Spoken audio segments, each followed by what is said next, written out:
Sziasztok, üdvözöllek a csatornámon, dr. Kiss Krisztián vagyok, ügyvéd, önkormányzati képviselő innen Tiszavasváriból.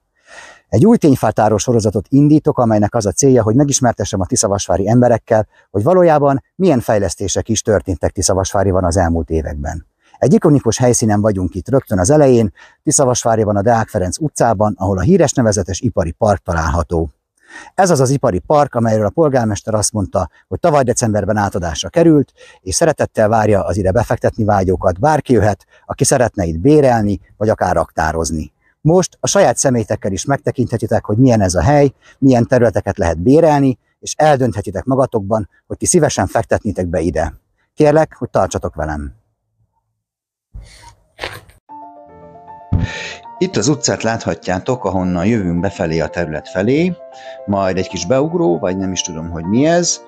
Látszik az út, illetve a hozzátartozó esővíz elvezetők, amelyek a projektben készültek.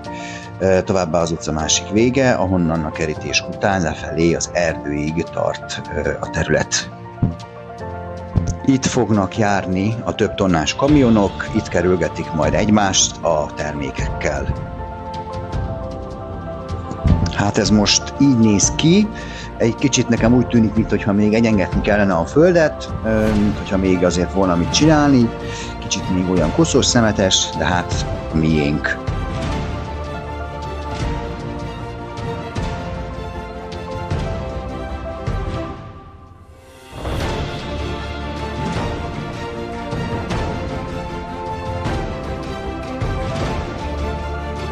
Itt már az utca végében vagyunk, láthatjuk a magas feszültségű vezetékeket, illetve a szép mezőket.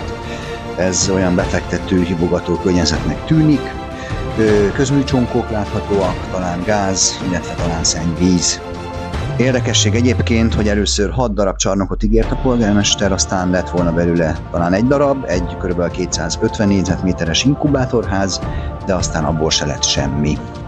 És végül, de nem utolsó sorban, a szokásos uniós tábla a fejlesztésről.